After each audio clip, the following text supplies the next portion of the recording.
Bernard's got a great left foot. That's his right. That was 14 minutes from time, and Blackburn in big trouble. But it was Hignett's day, only his 4th start this season, all of them in cup matches. Hasn't scored too many headed goals over his career either. He did this time. And Alan Marnes cross with 8 minutes left, and they all go back to Ewood Park for a replay. Quick, but the second division side had won the only previous cup meeting between the two, that back in 1951. Under Stanley Matthews' spirit lived on as early on Graham Fenton got room for a cross and Martin Bullock was inches from glory. Charlton hit back and Jason Yule's ball gave Kevin Lisby a real chance, which he really squandered. But 20 minutes in and not against the run of play, John Hills timed his run to perfection and his finish was of the same ilk. That's only Hill's 3rd goal of the season, but what a vital strike it could have been. That hurt Charlton and Jason Yule tried to hit back. Phil Barnes was equal to the task, but at the break, a giant killing was very much on the cards. Into the second half, it was all Charlton as Yule met Lisby's cross and was inches from levelling. Then Phil Barnes had to look lively from Kevin Lisby's deftly flicked header. But when Martin Bullock broke, Blackpool had a real chance. His pass was inch perfect for Lee Collins, who was denied by Dean Kiley.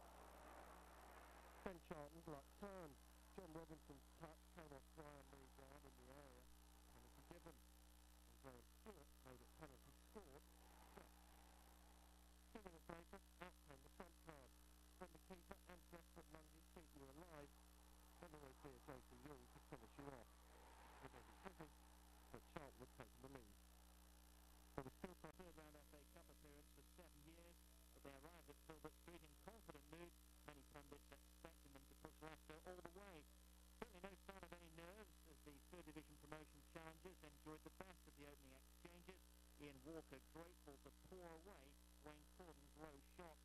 The Premiership strugglers gradually got into their stride, and from Rogers' deep centre, James Stokoff put them in front. I think they were probably the brighter side in the opening 15 minutes, and they certainly come out with blocks for them. The goal was almost sort of relief of that. It was disappointing that they got in the back and full down the equaliser. That equaliser came just before the half-time interval. All the talk before the game had been about the threat of Chris Greenacre, a finish worthy of Gary Lineker in his prime, making it 21 for the season. Yeah, we're always scoring big games and playing big games, and fortunately I've been able to put the goal away today. It was a good cross from Wayne Corbin, just got in front of the defender, and it's gone in the far corner. Dave Bassett changed things round in the second half, and Mansfield struggled to cope with Leicester's aerial approach. Sinclair had already gone close before another Rogers cross, which powerfully headed home, had Stoke off the game. They could be goals very well today, and there was one or two other opportunities. We'll say it's just a little bit. Plus, Anelka rounded off a fine day with his 1st goal in a Liverpool shirt. Liverpool have something of a habit of going out to the FA Cup early the year after winning it. A 3rd-round exit, however, never seemed a prospect this season. Michael Owen's first half contribution saw to that. On 16 minutes, his sweet curling shot made it 1-0. Goal 102 followed shortly after. His new strike partner, Nicholas Anelka, won the ball from O'Connor, strode forward and played in Owen perfectly. That was 2-0. The same player came within a bar's breadth of a brilliant hat-trick after the break, then off for a well-earned rest. I don't score that many from outside the box. I was pleased with the first one, and the second one was probably my favourite, I would say, because much publicised left foot of mine, so it was nice to see that go right in the bottom corner. Collectively, Liverpool's work rate was particularly impressive, and they created a host of goal-scoring chances throughout. Individually, nobody put in more effort than Nicholas Anelka, and he got his just reward in the closing minutes of the game. I was more than pleased with Nicholas's performance. Did very, very well in his link-up play, not only with Michael, but with the midfield. Finalists in the last 4 years. Standing between Bobby Robson and round 4, Trevor Francis and Crystal Palace. And the 1st Division side were nearly ahead within 2 minutes. Finnish international Aki Riolahti forcing Shay Given into urgent action. Back came Newcastle, and on 20 minutes a collector's item, an Alan Shearer miss from all of a yard. Moments later they came even closer. Palace keeper Alex Kalinko went walkabout to close down Craig Bellamy, but he somehow recovered in time to deny Olivier Bernard. He could do nothing 5 minutes before the break though, Shearer making up for his earlier error, and in spectacular style. Shearer has now scored in 6 consecutive games. Palace thought they'd found the perfect response 10 minutes after the break. Clinton Morrison tucking the ball home, only for the goal to be chalked off for offside. On closer inspection, Palace can count themselves unlucky the scores weren't level. Newcastle then had an effort disallowed as well. The assistant referee's flag cutting short Shearer's trademark celebrations. No dispute on 76 minutes. Clarence Acuna smashing his 3rd of the season to ensure Newcastle's name goes in the hat for the 4th round draw. Consistency hitting a new low with this cup humiliation.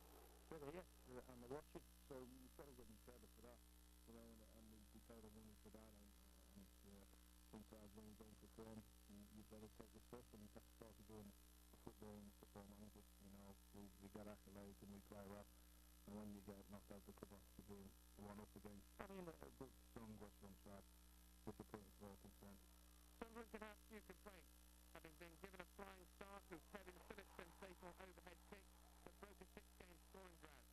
West Ham's penalty equaliser may have been harshly awarded for a foul by Stanislav Varga on Jason Roberts, but it was comprehensively converted by Neil Clement. I think that would have gone on the line with the possession that Sunderland had it. It would have meant that we needed to press a little bit higher at the field, and I think then we would have left a little bit more room for Ireland came for it. Albion hit both the post and the bar before finally getting their just desserts in the second half. Andy Johnson sent the first Division side heading for the 4th round. They're all good goals. One at a canter. Any possibility of a 3rd round shock at Vicarage Road all but extinguished in the opening 10 minutes when Arsenal scored twice. Henry with the first after 7 minutes.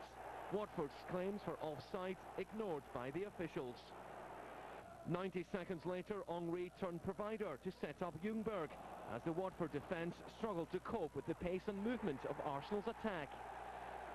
But 3 minutes later, Watford were back in the game. Fiskin's cross met by Gifton, no Williams. Arsenal had the ball in the net again just before half-time, but the goal was disallowed.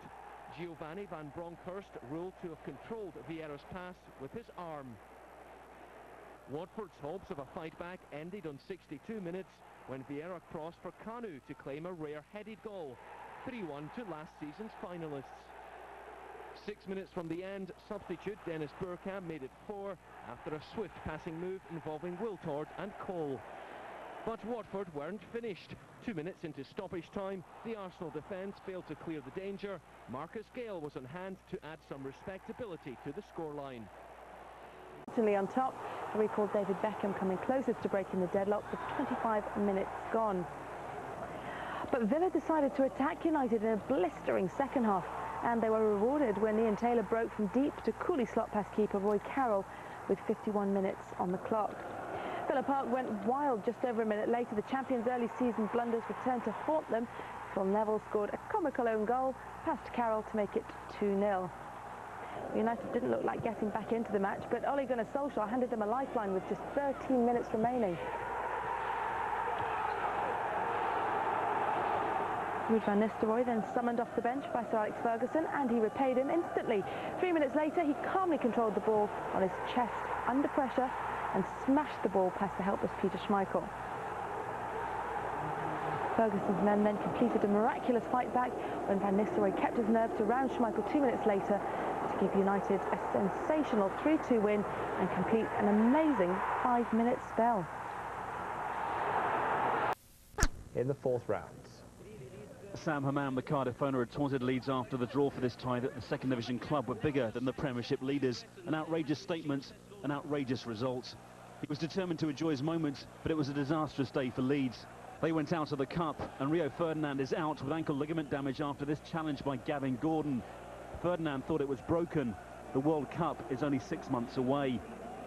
I am getting a bit fed up the last 12 months of this football club, the way injuries upon injuries upon injuries. We're top of the league with a lot of things off the field here, and as I say, you look at the amount of players we've got out, it's absolutely scandalous. You're going to have 2 or 3 players out, obviously. We can't keep going and keep doing what we're trying to do with 8 or 9 players out. Leeds went ahead when Mark Viduka scored on 12 minutes. It was a snapshot and it flew in. But on 21 minutes it was 1-1. Graham Kavanagh levelled with this free kick. The Leeds wall was shambolic and Martin was beaten to a near post that should have been covered. But the match arguably changed just before half-time when Alan Smith was sent off for elbowing Andy Legg. Was it intentional? Did it warrant a straight red? Andy D'Urso thought it was. It was the 6th time Smith has been sent off for Leeds. I think he's harshly done. Times he deserves what he gets. Many other times, to me, he's a victim of, you know, an inner agenda. I wonder, with all them talking. They've enough time to talk nowadays. I take it you plan to appeal on that one? I'll have a good think about it. I just wonder whether it's worth it or not, because whether there's a different agenda for Alan Smith and Leeds United. Scott Young got the winner. It was his first goal of the season. That triggered wild celebrations in Cardiff, with Hammam on the sidelines when the goal was scored. As Nathan Ellington and 3rd Division Bristol Rovers wrote their names into FA Cup folklore. We wouldn't have expected such a large win, but we're happy with it, and all the lads played well. We're just happy to get through to the next round. They're made up because they just wanted to come out, have a day out and have a good show, and I kept saying to the boys, we've got to give them a little effort, a little show. I knew they'd work hard, I knew they'd close people down, I knew they'd create things, but I didn't realise we could do as well as we did, and I'm delighted with it. Ellington's hat-trick heroics sent Rovers racing into round 4. Goal number 1 came via Route 1. While Mark Poom dithered in the Derby goal, Ellington didn't. And via a deflection, the 20-year-old hotshot made it 2-0 just before the break to put the underdogs in dreamland. But the third was the pick of the bunch. A spectacular finish that had opposition strikers Fabrizio Ravanelli and Benito Carboni looking on with envy. In recent seasons, Rovers have sold on the likes of Jason Roberts and Barry Hales to bigger and better things, and now Ellington could be next off the production line. He has the potential to be a hell of a player. He's strong, he's quick, he's still very raw, but he's keen to learn, he's quite intelligent, he takes things on very quickly. And so we got a great chance with him. He's only just turned 20, but as I said to him today, he got the hat-trick, but there was 10 other heroes out there who gave their all and created things so Nathan could get the hat-trick. I scored against Premiership now, and I proved it before against Sunderland last season in the Cup, so I'm sure I could do it, given the chance. Fabrizio Ravanelli did eventually pull a consolation goal back for Derby, but the Rams were still left feeling sheepish. It was 90 minutes that proved that every underdog has its day. Top in the first half, they should have taken the lead with their first attack. West Ham failed to clear their lines. Ricky Lambert had a shot and Lee Glover headed a deflection in off the bar. But offside was the ruling. Lambert was a threat with his free kicks all afternoon, and he nearly gave David Moss's side the lead. A deflected effort crashed onto the bar just after the half-hour mark. Hammers took an unexpected lead right on half-time. Sebastian Schemmel found Jermaine Defoe, who knocked in a very smart opener. And he got his second with just under 20 minutes remaining. Another good goal there, so the Hammers pretty comfy at that stage. John Moncur soured the Hammers afternoon. He was sent off for a rash challenge on Chris Byrne, which produced a furious reaction from the Macclesfield players. Ref Jeff Winter showed the midfielder a second yellow card with just 8 minutes left on the clock.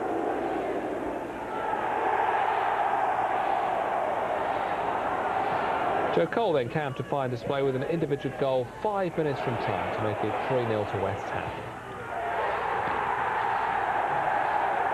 They've got